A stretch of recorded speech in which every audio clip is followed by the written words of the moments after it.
Welcome to our first case study of 9, Nevada Megasite, where value leaks at scale.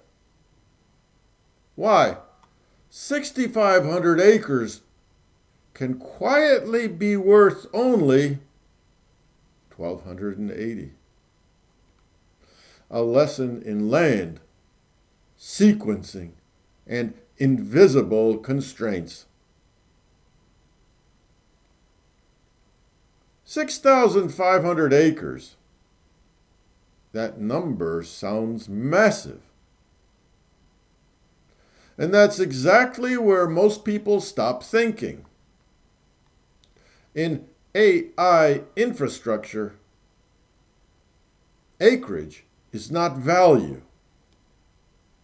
Organization is.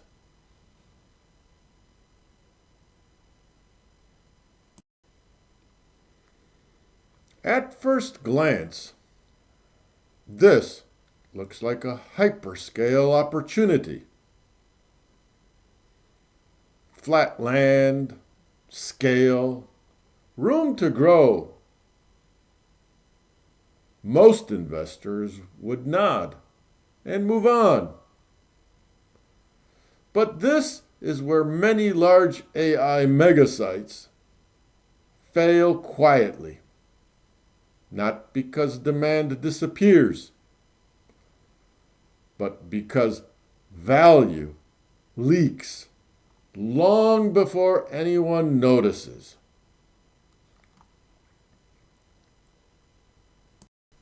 The site is marketed as a 6,500-acre hyperscale campus. That statement is technically accurate and economically misleading. When you move past the headline and examine the zoning, only about 1,280 acres can actually support dense hyperscale AI infrastructure. The other 80% cannot. In plain English, this is not a 6,500-acre hyperscale site. It behaves like a much smaller one.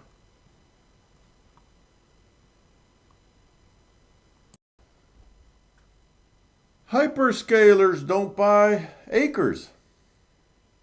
They buy density. They value megawatts per acre, contiguous industrial zoning, expansion optionality, and above all, time certainty. Solar acreage does not substitute for industrial acreage. It dilutes it.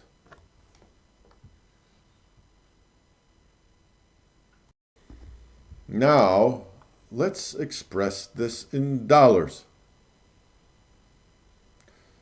This is not a comparison between counties.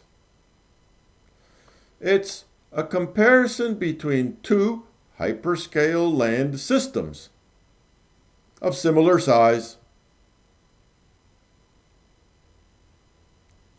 Loudoun County's data center footprint, roughly 7,000 to 8,000 acres, reached $42.4 billion in assessed taxable real property value. Under its current mixed-use zoning, the Nevada site would reasonably be expected to cap out well under $150 million.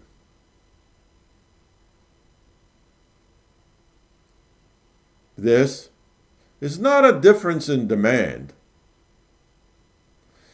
It's a difference in technology. It's the result of how land was organized, zoned, and allowed to compound. That difference alone reframes the entire debate. There are two valid ways to look at this site. Through a broker or county lens, this is a successful project.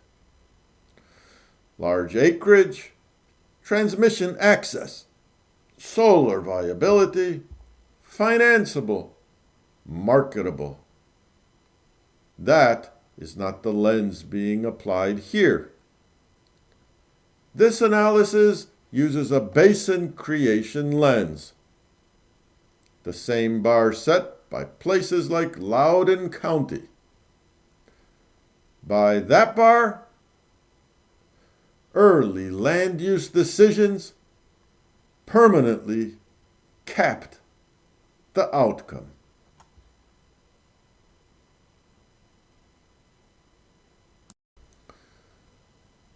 The Nevada site didn't fail because of technology. It didn't fail because of capital. It didn't fail because of demand.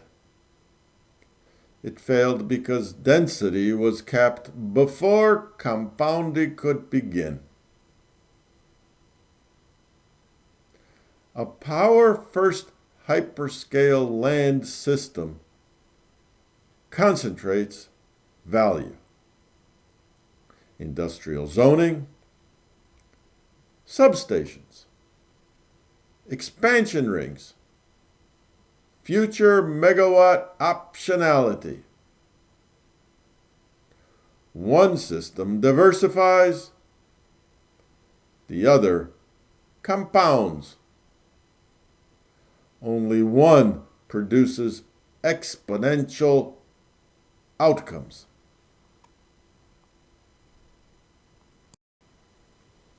So, this site answers 4 simple questions.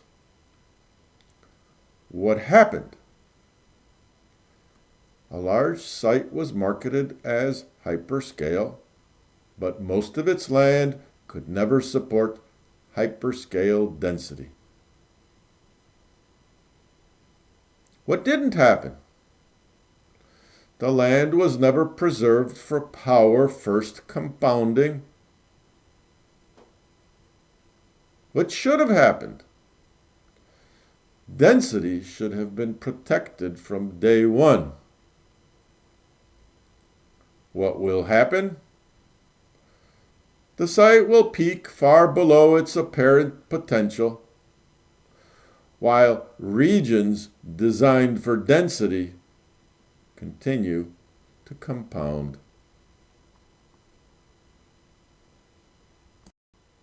The important question now isn't what Nevada could have been. It's where the next Loudoun scale outcomes will be intentionally designed before the same mistakes are locked in again. That question has already been answered. Not in theory, not in hindsight. Loudoun County shows what happens when land, power, and time are aligned, and density is allowed to compound. Same era, same technology wave, radically different results.